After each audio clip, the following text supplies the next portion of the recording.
Japan has issued a tsunami advisory along parts of its Pacific coast after a major earthquake off the Philippines coast. Now, Siddhant continues to be with us. Siddhant. It happened on a Monday morning. Most people were still on their way to work. At 7:37, off the southern coast of Mindanao, the floor of the Pacific moved. Magnitude 7.8. Strong enough that in General Santos, a city of more than 700,000 people, the walls of a hospital split open, and patients had to be carried out into the street while the ground was still shaking under them. A restaurant on a busy corner came down on the people inside it. Out in Sarangani, a whole hillside let go and buried a row of houses in the mountains. By the time the dust settled, dozens were dead, hundreds were hurt, and people were still missing under the concrete. And the sea answered. A wave rose off the coast, and within minutes the warnings went out, not just for the Philippines, but for Indonesia, for Malaysia, for Palau, for Taiwan, all the way to Japan. Water that started in one place reached out toward half of the Pacific. Then the aftershocks came, one after another, for more than an hour, as if the earth could not stop trembling. The reports will tell you why. They'll point to the Cotabato Trench, to the plates grinding against each other miles below the surface. And that's true. I'm not going to argue with the science. The science is real. But I've been watching these things for a long time now. And there comes a moment, maybe you've reached it too, where the explanation stops being enough, where you look at how many of these are happening and how close together, and something in you goes very quiet and says, this is not just the ground settling. This is the ground saying something. Because there's a verse I have not been able to stop hearing this week.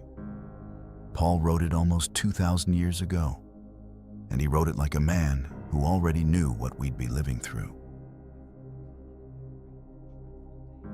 He said the whole creation has been groaning. Groaning, he said, as in the pains of childbirth, right up until now.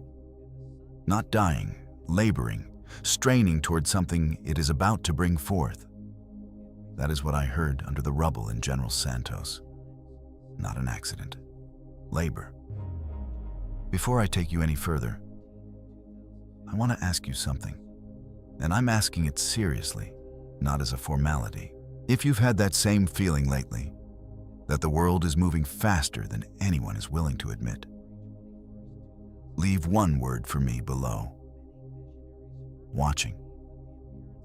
Just that one word. I read them, and I'm keeping count of how many of us are seeing the same thing at the same time. And if you haven't already, subscribe before you go further, because what I'm about to show you does not end with this video. The signs are arriving in a sequence now, and I intend to follow every one of them with you. So let me start where it started, with the ground. Here is what most people never sit with long enough to notice. The Philippines was not alone, and it was not first. The earth has been moving everywhere this year, in places that almost never make the front page. A 7.8 is not a tremor. It's the strongest thing that nation has felt in over 30 years. And it landed on top of a stretch of months where the maps of the world keep lighting up. Fault lines waking up that had been silent for a generation. Cities you've never heard of suddenly counting their dead. We've been trained to file each one separately. One quake here, a flood there, a fire somewhere else, and we move on. The mind protects itself that way. But Scripture never told us to read the signs one at a time. It told us to read them as a pattern. Jesus sat on the Mount of Olives, and his own disciples asked him the exact question you and I are asking right now. What will be the sign? And he didn't give them one event. He gave them a list. Nation rising against nation. Earthquakes in various places, famines. And then he said something that I think we read too fast. He said, "These are the beginning of birth pains." The beginning, not the end. The beginning of the labor. If you've ever been in the room when a child is born, you know what that word means. The pains don't come once. They come closer together, and they come harder, and there is no negotiating with them. The earth in General Santos was not having an accident. By the language Christ himself chose, it was having a contraction. And I want to be honest with you, because I will not lie to you to keep you watching. The ground shaking is the part we can feel. It's the part that makes the news, but it has never been the part that should frighten us most. A building can be rebuilt. A city can be cleared and poured again. What I want you to understand, before I show you the rest, is that the trembling of the earth was only the first thing. It was the alarm going off. The thing the alarm is warning us about hasn't even arrived yet. Because while the people of Mindanao were running into the streets, looking down at the ground that betrayed them, almost nobody was looking up. And up is where the next sign was already waiting.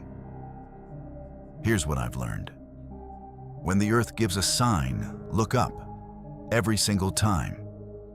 Because the heavens are always speaking at the same moment, and we are almost never watching them. Jesus told us exactly where to look. He said there would be signs in the sun, and in the moon, and in the stars. He put the sky first, before the nations, before the sea, before the fear. The sky, and the prophet Joel said it with even more weight, centuries before Christ. The sun will be turned to darkness, and the moon to blood, before the great and dreadful day of the Lord comes. To darkness, the thing that gives us light, going dark. We are living in a stretch of years where that sentence is no longer poetry. The sun has been restless, not quiet the way it spends most of a human lifetime. Restless, it has been throwing out flares, hurling storms of energy across 90 million miles of empty space straight at this planet. And those storms are not just beautiful lights in the northern sky. They reach into the things we have built our entire lives on top of. The satellites we trust to tell us where we are. The power grids that keep the lights on in your house tonight. The signals your phone is using to play this to you right now. All of it depends on a sun that we assumed would always behave. And the sun is no longer behaving. Think about what that means for a second. Because I don't think we let ourselves. We have built a civilization that runs on invisible threads in the sky. And the sky is the exact place Scripture told us the warning would come from. We armored ourselves against the ground, and we left the heavens completely undefended. We never even thought to look. And the eclipses. I want to be careful here, because the world wants to make this silly, and it is not silly. An eclipse is just orbital mechanics, they'll tell you. The moon passes in front of the sun. Predictable, calculable. We know the day and the hour, down to the minute. And that is exactly the point that everyone misses. God is not surprised by an eclipse. God set the clockwork. He hung the sun and the moon in the first chapter of Genesis and called them, this is his word, not mine. He called them signs, for seasons and for days and for years. They were never only lights. From the beginning, they were a message system. And a message system does not stop being a message just because you can predict when it will speak. So when the sun goes dark over a world that has already forgotten how to look up, when the light that everything depends on dims, even for a few minutes, on a schedule that was written before the foundation of the earth. I don't hear a coincidence. I hear a sentence being spoken slowly enough that we have no excuse for missing it. The ground broke in the Philippines, and the sky has been clearing its throat for years. And still, I know what some of you are thinking. You're thinking, this is a lot, and it's heavy, and where is the hope in any of it? I want to stop right here and answer that. Because if I leave you only with the shaking and the darkening, I've failed you. So stay with me. Because there is something underneath all of this that does not move. I need to say this plainly, and then I'll go on. Everything I've shown you so far moves. The ground moves. The sea moves. The sun itself is unsteady. The whole creation, Paul said, is groaning. And if your hope is built on any of it, on the market staying calm, on the map staying still, on tomorrow looking like yesterday, then yes, you should be afraid. Because all of it is shaking and none of it was ever meant to hold your weight. But the men who wrote these warnings did not write them from a place of panic. Read them again. David, who had armies hunting him, wrote that the Lord was his rock and his fortress, the one high place that does not crack when the ground does. The same Jesus who told us the sun would go dark told us, in the same breath, not to let our hearts be troubled.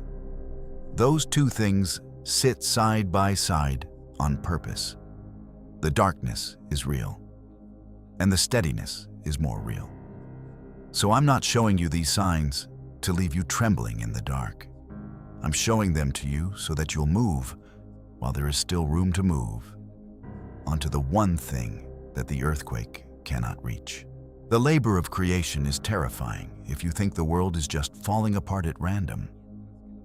It changes completely the moment you understand that something is being born, and that the one who is bringing it forth already told you his name, and already told you to keep your eyes up and your heart unafraid. That is the difference between the two kinds of people watching all of this happen. And that difference is the next thing I have to show you, because it's getting sharper every single day. Here is something I've come to believe, watching all of this for years. These signs are not only warnings, they are also a sorting.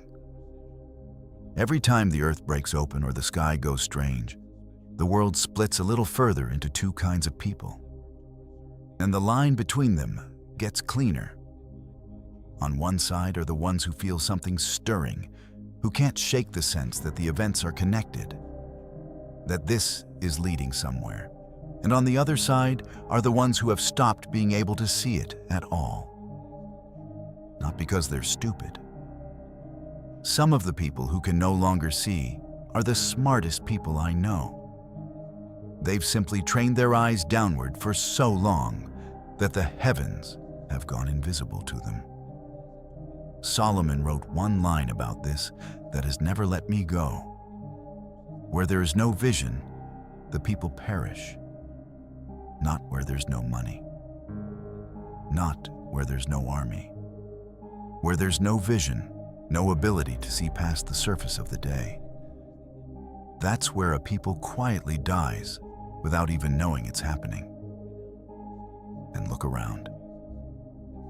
We are surrounded by a generation that has more information than any generation in history, and less vision than almost any. They can tell you the magnitude of the quake to 1 decimal place. They cannot tell you what it means. They've traded the meaning for the measurement, and they call that being reasonable. I'm not telling you this to make you feel superior to them. I'm telling you because you have to decide which side of that line you're standing on, and you have to decide it before the next sign, not after. Because the people of Mindanao did not get a warning the morning of the 8th. The shaking was the warning. There was no time between the sign and the thing it pointed to get ready. That's how it works. The sign and the reckoning arrive almost on top of each other now. So the question is not whether you'll be ready when the great day comes. The question is whether you're awake right now, today, while the signs are still being given one at a time, gently enough that you can still respond to them. Jesus said it as simply as it can be said. Keep watch, because you do not know the day your Lord will come. Not be anxious, not be paralyzed. Awake. There's a difference, and the difference is everything. Because the earth has spoken, the heavens have spoken, and now I have to take you to the third place the prophets told us to watch. And this is the one that should make the hair stand up on your arms, because it is unfolding right now, this month, while you and I are sitting here. Jesus didn't stop at the sun and the moon. Read his words again, slowly, because we are about to watch them happen in real time. There will be signs in the sun, and in the moon, and in the stars, and on the earth, distress of nations, in perplexity, confused and afraid, because of the roaring and tossing of the sea, the earth, the heavens, and then the nations, in distress and perplexity. He gave us all three.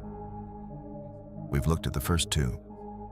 Now look where the world actually is this week, as I'm speaking to you. This year did not begin in peace. Back in late February, a war opened in the Middle East that pulled in the United States, Israel, and Iran all at once, and it did not stay contained. For weeks the fighting raged, and the place it kept coming back to, the place the whole world held its breath over, was a narrow stretch of water called the Strait of Hormuz. If you've never heard of it, understand this. It is one of the thinnest threads the modern world hangs by. A huge share of the planet's oil passes through that single choke point. And when it was threatened, the effects rippled outward instantly. Fuel running short across Asia, the global economy lurching, flights stopping, one of the busiest airports on Earth going dark for days. One narrow strait, and the whole world staggered. They reached a ceasefire in the spring. And here's why I'm telling you this now, and not as old news. Just this week, within days of the groundbreaking in the Philippines, that ceasefire began to come apart. Israel and Iran traded the worst strikes they'd exchanged in months. And the commander of Iran's most elite force said something that I want you to actually hear, because the prophets would have recognized the shape of it. He spoke of building what he called a belt of resistance, stretching from the Strait of Hormuz all the way to another choke point at the mouth of the Red Sea. In plain terms, a hand closing around the world's throat, the exact roaring of the sea and the nations that Jesus said to watch for. And here's where it stops being modern news and starts being ancient prophecy. John, exiled on an island, was shown a vision of the very end. He saw a great river in that same part of the world dried up, and he was told it was dried up to prepare the way for the kings of the East. Armies, movement, a gathering of the nations toward one place for one final confrontation. For 2,000 years, that sounded like a riddle. It does not sound like a riddle this week. This week, it sounds like a headline. Jesus told us not to be alarmed when we heard of wars and rumors of wars. He said such things must happen, but the end is still to come. Read that carefully. He didn't say it wouldn't happen. He said when it happens, don't lose your head. Recognize it. It's a marker on the road, not the destination. And the marker has been planted right where he said it would be, in the exact corner of the earth the prophets pointed to. At the exact moment the ground is breaking and the sun is going restless. The earth, the heavens, the nations, all three, at once, in the same season. I have read these prophecies my whole life. I have never once seen all three lit up on the same page of the news. Until now. So let me bring you back to that Monday morning in General Santos. A man is on his way to work, like any other day. And in 11 seconds, the ground takes everything he assumed was solid and proves it was never solid at all. He had no warning the night before. There was no announcement. The shaking was the announcement. And by the time he understood it, it was already over.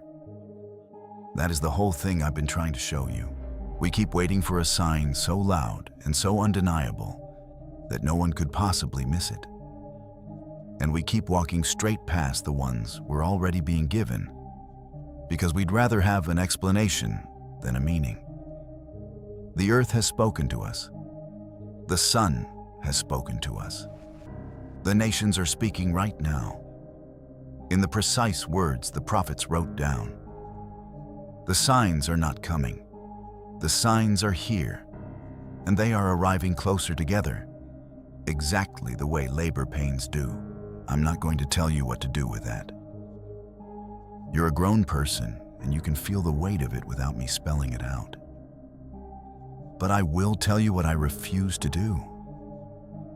I refuse to stand in the street, looking down at the ground, when everything in the book I've read my whole life is telling me to look up. The man in General Santos didn't get to choose his moment. We still do. The space between the sign and the reckoning is still open. It is open today. I don't know that it stays open. The whole creation is groaning, Paul said, straining, in labor, and labor only ends one of two ways: in something being born, or in everything being lost.